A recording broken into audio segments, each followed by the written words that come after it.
Hello guys, आप सभी साथियों का अपने यूट्यूब चैनल सत्या एजुकेशन में स्वागत करता हूँ।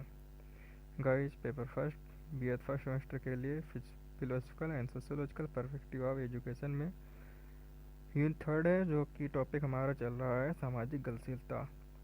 हम मेन टॉपिक को आपको पढ़ा देंगे, जिससे कि टाइम कम है और पेपर जनवरी में होने हैं, इसलिए मैं मेन टॉपिक को आपको बता दूंगा, और जिससे कि आपको एग्ज़ाम में कोई भी किसी भी प्रकार की कठिनाई ना हो। तो आइए बढ़ते हैं अपने पहले पॉइंट पर। तो सोशल मोबिलिटी क्या होती है, सामाजिक गतिशीलता क्या है। इसमें जो है कि प्राचीन भारत के समाज पर यदि हम दृष्टिपात करें तो यह पाएंगे कि समाज प्रमुख रूप से जातियों में विभाजित किया गया था। हम अपने प्राचीन भारत की ओर देखें तो हमारा समाज कई जातियों में विभाजित था। इसमें ब्राह्मण आते हैं, क्षत्रिय हैं, वैश्य हैं, शूद्र हैं। इस प्रकार की जातियों पर हमारा समाज क्या था, डिवाइड था या विभाजित था। यह जातियाँ कार्य के आधार पर बनाई जाती थी, परंतु धीरे धीरे उन्होंने जन्म का आधार ग्रहण कर लिया और व्यक्तियों को यह स्वतंत्रता नहीं दी गई थी कि वह जात के घेरे से बाहर निकल सके। परंतु आज के भारतीय समाज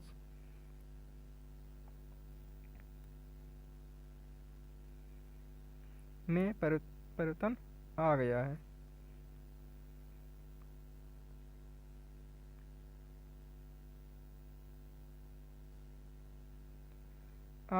और इसके प्रमुख कारण हैं संस्कृतिकरण, पश्चिमीकरण, नगरीकरण व औद्योगिकरण। जो हमारा आज का समाज है वो अपने कार्य के आधार पर क्या है, उसे जाना जाता है, और कार्य के आधार पर ही उसकी जाति को का निर्धारण किया गया है। जैसे कोई कपड़ा धोता है तो उसे धोबी की जात में गिनती की जाती है, या कोई बर्तन बनाता है तो उसे क्या कहते हैं, या कोई औजार बनाता है तो उसे क्या कहते हैं, लोहार कहते हैं। इसी पर सोने चांदी का काम करता है उसे सुनार कहते हैं। और इसी प्रकार कोई भी अगर कोई भी जो भी व्यक्ति है वो कौन सा कार्य करता है, उसी कार्य के आधार पर उससे उसकी जात का निर्धारण किया जाता है। परंतु आज का जो धीरे धीरे जो समाज हमारा विकसित हुआ और जन्म का आधार क्या हुआ, आधार ग्रहण कर लिया कि जो व्यक्ति है जिस समाज यानी जिस जाति का में जन्म लेगा, उसी की क्या हो जाती है, उसी की पहचान हो जाती है, उसी जाति को उसे स्वीकार करना पड़ता है। लेकिन आज भी ऐसा नहीं हुआ कि वो अपने जात की व्यक्तियों को स्वतंत्रता नहीं दी गई कि वह जात के घेरे से क्या हो सके, बाहर निकल सके। परंतु आज के भारतीय समाज में परिवर्तन आता जा रहा है, क्योंकि आज ऐसा नहीं है कि जात के आधार पर से माना जाए। आज के समाज में हम परिवर्तन देखते हैं कि संस्कृतिकरण के आधार पर हम किसी भी समुदाय को उसकी जात में बदल सकते हैं। अगर वह नगरीकरण में रहता है तो वह उसके क्या कहते हैं, वो नगर का रहने वाला है। गांव में रहता है तो उसे क्या कहते हैं, गांव का ग्रामीण व्यक्ति है। तो मीनिंग ऑफ सोशल मोबिलिटी क्या है इसका, सामाजिक गतिशीलता का क्या अर्थ है। तो सामाजिक गतिशीलता क्या है, गतिशीलता का स्थान या स्थिति में परिवर्तनशीलता। गतिशीलता का मतलब होता है किसी स्थिति या स्थान में परिवर्तन होना। मान लीजिए आप एक स्थान से दूसरे स्थान पर जाते हैं तो आपकी क्या होती है, गति में परिवर्तन होती है या स्थान में परिवर्तन होता है। इसी गतिशीलता को हम क्या कह सकते हैं, स्थिति परिवर्तनशीलता या स्थान परिवर्तनशीलता कह सकते हैं। जब हम भौगोलिक या भौतिक दृष्टि से स्थान परिवर्तन होता है तो उसे हम क्या कहते हैं, उसे कहते हैं भौगोलिक गतिशीलता। जब एक स्थान से दूसरे स्थान पर जाते हैं तो उससे क्या कहते हैं, भूगोल की दृष्टि से देखें तो उसमें क्या होगा, भौगोलिक गतिशीलता आ जाती है। किंतु जब किसी व्यक्ति या समूह के सामाजिक स्थान या परिस्थिति में परिवर्तन घटित होता है तो उसे क्या कहते हैं? सामाजिक गतिशीलता कहते हैं। अब भौगोलिक दृश्य ना देखकर जब हम किस व्यक्ति या समूह के बारे में देखते हैं, उसकी गति के बारे में देखते हैं, कोई सामाजिक स्थान या परिस्थिति में देखते हैं, उसके परिवर्तन होता है या तो उसकी वृद्धि होती है या तो उसका क्या होता है, उसमें कमी आ जाती है उसके स्थान में। मान लीजिए यहाँ पर उदाहरण ले लेते हैं हम कि कोई भी व्यक्ति है जो व्यापार कर रहा हो और उसके व्यापार में क्या हो जाए, अचानक से लाभ हो जाए। तो पहले क्या था वो व्यक्ति कि पहले जो था उद्योग या व्यापार कर रहा था, सामान्य तौर पर वो उसमें लाभ नहीं हो रहा था, अचानक से उसका लाभ हो गया और वो क्या हो गया, वहाँ पर अमीर हो गया। मान लीजिए कोई भी व्यक्ति गरीब है, वो अपना छोटा सा व्यापार करता है, अचानक से उसके व्यापार में क्या हो जाए, लाभ हो जाए। तो जब लाभ हो जाएगा तो व्यक्ति क्या हो जाएगा, में उसके व्यापार में अधिक वृद्धि हो जाएगी। या फिर कोई व्यक्ति है, उसके व्यापार में क्या हो जाए, घाटा हो जाए। तो पहले वह व्यक्ति व्यापार में अधिक समृद्ध था और जिससे क्या है, उसे उसकी गिनती अमीरों में की जाती थी। अचानक से उसके व्यापार में घाटा हो जाता है, कमी आ जाती है, तो वो क्या हो जाता है, वो व्यक्ति जो है उसकी स्थिति में क्या हो जाता है, परिवर्तन हो जाता है, जिससे वह गरीबी की श्रेणी में आने लगता है। इस गतिशीलता को हम क्या कह सकते हैं, सामाजिक गतिशीलता कह सकते हैं। डिफिनेशन ऑफ सोशल मोबिलिटी, इसकी डिफिनेशन देखते हैं हम।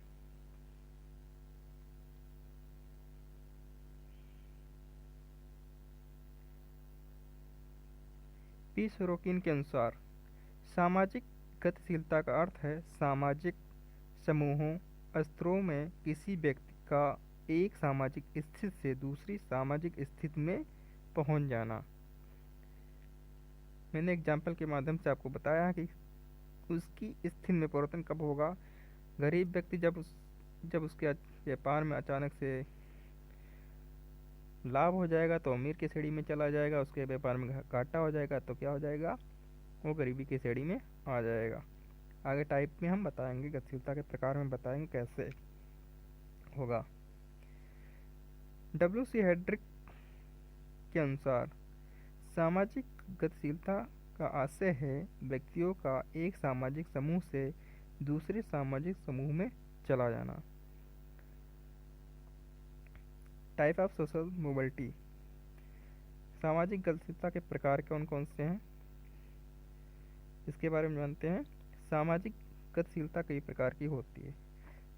सामाजिक गतिशीलता के प्रकार भेद का निर्धारण इस बात पर निर्भर करता है कि उसे किस आधार पर वर्गीकृत किया जाए। उनमें से प्रमुख प्रकार निम्न है। नंबर 1 पे आता है लंबवतशीलता प्रकार।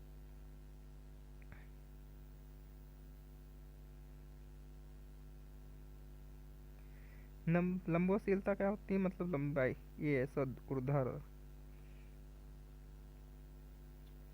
इसी प्रकार लंबवत, इसी में 2 प्रकार के आएंगे, एक आरोही आएगा और एक अवरोही आएगा। कैसे होगा आगे उसके बारे में विस्तृत चर्चा हम करते रहेंगे।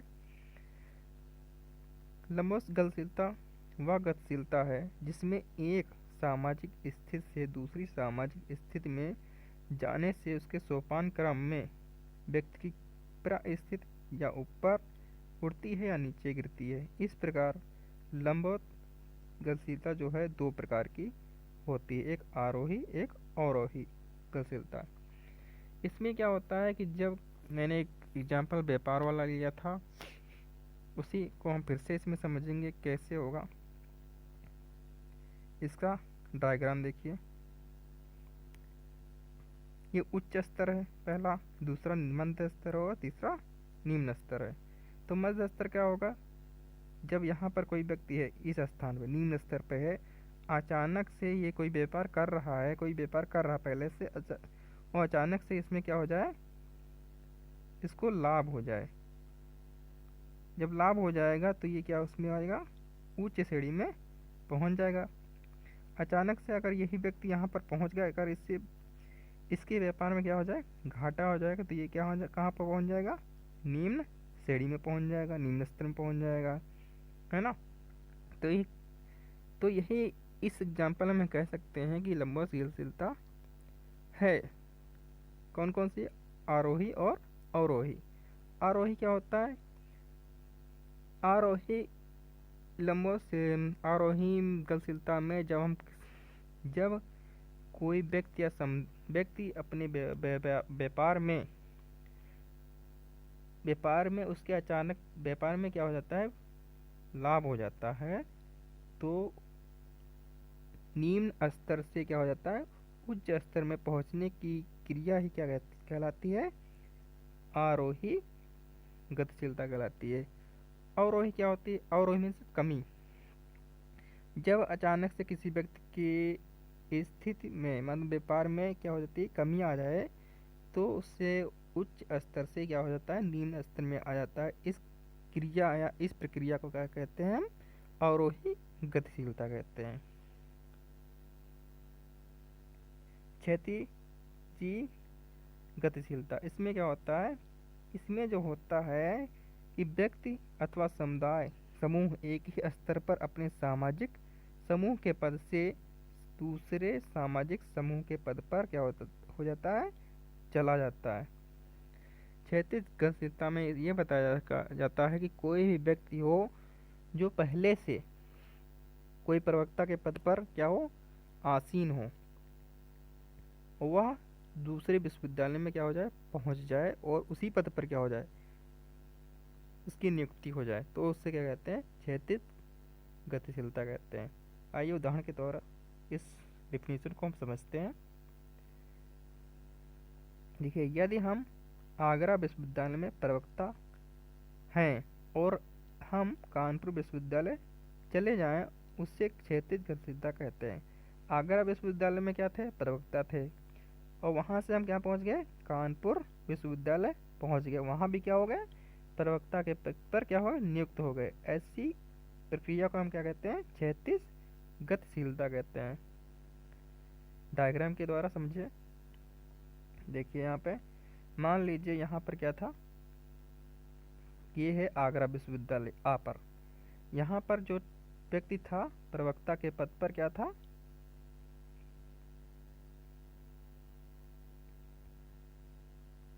प्रवक्ता के पद पर क्या था, नियुक्त था, और वहाँ से क्या हुआ, कानपुर यूनिवर्सिटी पहुँच गया, वहाँ भी क्या हुआ, उसी पद पर उसी स्तर पे नियुक्त था, प्रवक्ता के पद पर क्या हुआ, नियुक्त हो गया। ऐसी गतिशीलता को क्या कहते हैं, क्षैतिज गतिशीलता कहते हैं।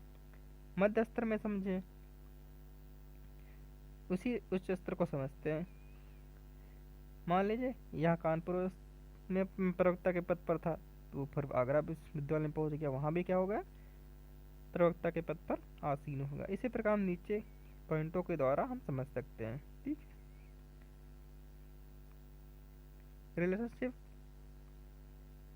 Relation with education and social mobility, शिक्षा और सामाजिक गतिशीलता में संबंध क्या है। शिक्षा सामाजिक गतिशीलता का आधारभूत घटक और साधन है।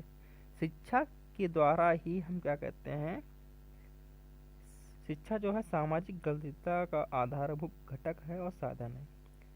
अगर शिक्षा के नहीं होगी तो सामाजिक गतिशीलता नहीं हो सकती है।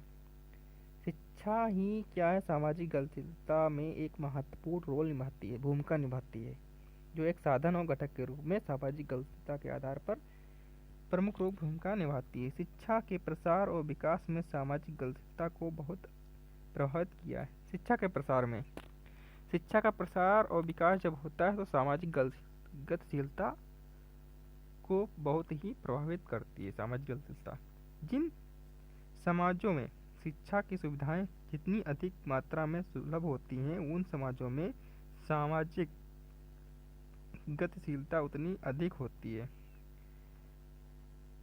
मान लीजिए किसी भी समाज में शिक्षा के साधन जितने अधिक होंगे, वहाँ पर शिक्षा क्या होगी, उस समाज में शिक्षा क्या होगी, साक्षर संख्या अधिक होगी। जहाँ पर शिक्षा के साधन कम होंगे वहाँ पर क्या होगी, एजुकेशन कम होगी और व्यक्ति क्या होंगे, कम साक्षर होंगे और कम जागरूक होंगे। ये सामाजिक गतिशीलता के द्वारा ही प्रभावित होती है। सामाजिक गतिशीलता में शिक्षा ही एक महत्वपूर्ण कारक है जो अन्य सभी घटकों को प्रभावित करती है। सामाजिक गतिशीलता में जो शिक्षा एक महत्वपूर्ण कारक होता है जो सभी घटकों को क्या करती है, प्रभावित करती, चाहे प्रशासन हो, चाहे प्रशासन हो या वातावरण हो या समाज हो, ये सभी क्षेत्र क्या होते हैं, सामाजिक गतिशीलता में शिक्षा के द्वारा ही क्या होते हैं, प्रभावित होते हैं। शिक्षा मनुष्य के प्रत्येक क्षेत्र को प्रभावित करती है। शिक्षा भिन्न भिन्न व्यवसायों के लिए मार्ग भी प्रशस्त करती है, या शिक्षा के माध्यम से जो है विभिन्न प्रकार के व्यवसाय के मार्ग भी खोलती है, या मनुष्य को महत्वाकांक्षी बनाती है और उसी के द्वारा वे अपनी महत्वाकांक्षाओं को पूरा करने के योग्य बनाते हैं। मनुष्य जो है महत्वाकांक्षी, मतलब मनुष्य के अंदर विभिन्न प्रकार की इच्छाएं क्या होती हैं, जागृत होती रहती हैं, और उन इच्छाओं या महत्वाकांक्षाओं को पूरा करने के लिए शिक्षा जो है पूरी तरह से उन महत्वाकांक्षाओं को पूरा करने में अपना पूर्ण योगदान देती है।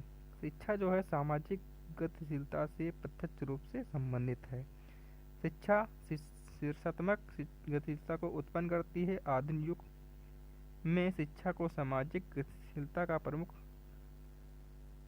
धारा माना गया है। शिक्षा को ऐसा साधन माना गया है जो सामाजिक गतिशीलता लाती है। शिक्षा एवं सामाजिक गतिशीलता के संबंध को स्पष्ट करते हुए मिलर व वूक ने कहा है कि औपचारिक शिक्षा सामाजिक गतिशीलता से प्रत्यक्ष तथा कारणता संबंधित है। इस संबंध को समानता इस रूप में समझा गया है, शिक्षा स्वयं शीर्षात्मक सामाजिक गतिशीलता का एक प्रमुख कारक है। उदाहरण के तौर पर हम समझते हैं, डॉक्टरी, इंजीनियरिंग, वकालत और व्यावसायिक शिक्षा के अभाव में व्यक्ति डॉक्टर, इंजीनियर या वकील नहीं बन सकता है। या शिक्षा का अभाव होगा तो वहाँ पर क्या होगा, व्यक्ति डॉक्टर, इंजीनियर, वकील नहीं बन सकता है। शिक्षा हो, जिस समाज में जिस प्रकार के साधन उपलब्ध होंगे वहाँ पर उसी प्रकार के व्यवसाय के संबंध में क्या होंगे, व्यक्ति जागरूक होते रहेंगे और व्यावसायिक शिक्षा, कोई भी डॉक्टर बनेगा, कोई इंजीनियर बनेगा और कोई वकील बनेगा। शिक्षा नहीं हो, शिक्षा का अभाव होगा, वो समाज में क्या होगा, पीछे रह जाएगा। शिक्षा व्यवसायिक स्थिति को प्राप्त करने का एक प्रमुख साधन है। शिक्षा द्वारा ही बालक की क्षमता और कुशलता का विकास होता है और सामाजिक गतिशीलता के लिए स्वयं को तैयार करता है।